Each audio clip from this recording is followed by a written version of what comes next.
Again, I thank you for your service. I served for 28 years in various positions. Do you still wear the dog tags? You still have it? Good, good.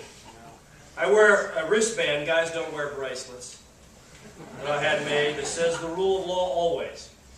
The United States military preserves the rule of law. On this wrist, every day, there are two bands. One says support our troops, and I will wear that till everyone comes home. And the other one is a little bit more personal, the Black United States Army, right? Hua. You represent the best that we have to offer. I'm proud to be an American where at least I know the United States Army will protect and forever guarantee my freedom. On this, we will never fail. Serving in the military is a form of public service. Our keynote speaker tonight is the consummate public servant. He's not a politician. He's a public servant. I've had the good fortune to know Congressman Pence since high school. He was a sophomore at Columbus North High School. And back then, he was already a great communicator. He still is. He was true to his word then, and he still is now. He has never faltered in his love for his country and the support for his country. He was a visionary then, at 16, and he continues to demonstrate that today. He's one of those, how do you say, guys that you'd want to take into combat with you. You'd want him fighting beside you. You'd want him in that foxhole with you. Someone you can always count on. He's a graduate of Indiana University, the Robert McKinney School of Law, the state's finest law school in 1986. He's served the United States Congress since 2000. I've never served in Congress, but I've served in Washington, D.C., and that's got to be equal to at least one combat tour anywhere. Trust me. Been to Iraq, been to D.C., I'd rather go back to Iraq. He served as chairman of his party's House Conference Committee. Prior to his election to Congress, he was president of the Indiana Policy Review Foundation, and he hosted the Mike Pence Show, a syndicated radio show of which I never participated in, but that's okay. He also hosted a Sunday morning TV show in Indianapolis. Congressman Pence and his wife Karen have 3 children and reside in Columbus. They reside in Arlington, Virginia, when Congress is in session. He's a recipient of many awards, including being named Man of the Year in 2005 by Human Events, and a Friend of the Family Award, and the True Blue Award, all recognizing his commitment to family, community, and public life.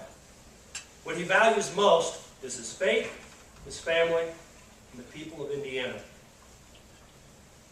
At the pinnacle of leadership, statesmanship, and citizenship is Congressman Mike Pence. Please join me in welcoming Congressman Mike Pence.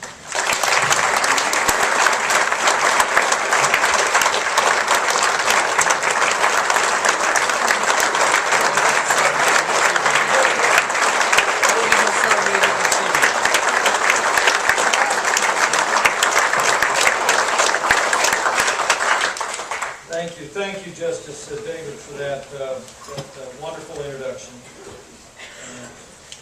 When someone who's known you since your sophomore year in high school is introducing you at a banquet, it is a source of enormous anxiety. I know you all join me in offering belated congratulations to my friend, Justice Stephen David, for his appointment to the Supreme Court of the state of Indiana. You have served this nation in uniform. Now you serve this state, on our highest bench, and I commend you for your career.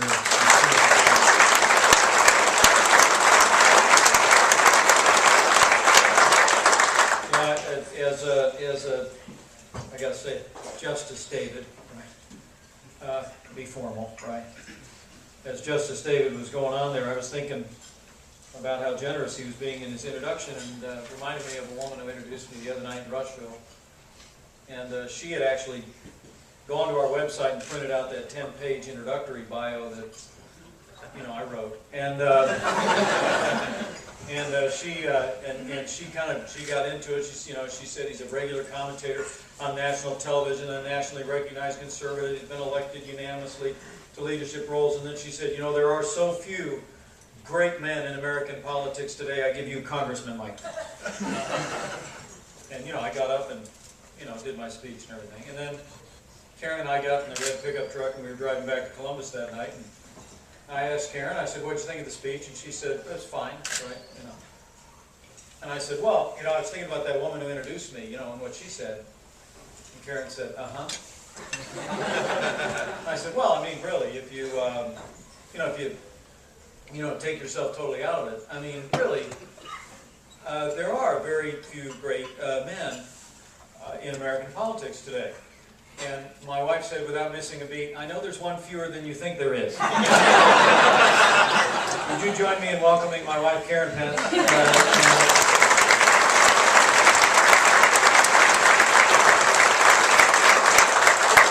the soldiers of the 76th Brigade, Special Troop Battalion, to your families and your loved ones, I'm here really to pay a debt of gratitude. It is a profound honor for me to be with you and for my family to join us tonight. To thank you for your dedication to this state and to the United States of America, and it's a privilege to be here with you at the 2011 Scorpion Ball. Now, what Karen did tell me as I looked at the program tonight, and Lieutenant Colonel Thomas is going to speak a little bit, and then he'll explain what the Grog Bowl actually is. Apparently you already know. And then there is, if I can point out to some of these fellows in the room, it does actually say on here music and dancing. All right, so there will be, I believe, General, that could be designated as an order to some of these guys that there will be dancing tonight. Can I get an affirm on that? Is that right? So would be said. Ladies, you heard it here first. So Karen did say to me as we were arriving, she says, "Now you keep it short because they didn't come here to listen to you. They came here to dance." And I'm just going to share a couple things from my heart tonight. The old book says, if you owe debts, pay debts. If honor, then honor. If respect, then respect. And I'm really here on behalf of not only the people in the 19 counties of the 6th Congressional District, where some of you live across eastern Indiana, but also I've spent a little bit of time traveling to the four corners of Indiana, and I'll tell you what, Indiana is proud of the 76th Brigade Special Troops Battalion. Indiana is proud of our Guard, like no other state in the Union. I promise you that. And I'm here tonight to pay that debt of gratitude. I want to acknowledge Brigadier General Corey Carr, who's the past commander of the 76th Infantry Brigade and currently serves the 3rd Infantry Division. Lieutenant Colonel Marcus Thomas of the 76th Brigade. Special Troops Battalion, his wife Tammy. Command Sergeant Major Bridgewater and his wife Kim. Major Douglas Rapp, his wife Dawn. The leadership of the National Infantry Association, as well as retired Army JAG Colonel and our Supreme Court Justice, Stephen David. And all of you who made this possible tonight. Now, it is extraordinary for me, representing Camp Atterbury in the Congress of the United States, to try and think back of the many times I've had the opportunity to be out, to be checking in on mobilization and demobilization efforts. But I can tell you one thing that unites all of those, and that is my deep sense of humility every time I've been able to stand among the men in this room and among your comrades in arms. Now, I think of a couple particular moments. I know this, you officially became the 76th Brigade Special Troops Battalion in 2007.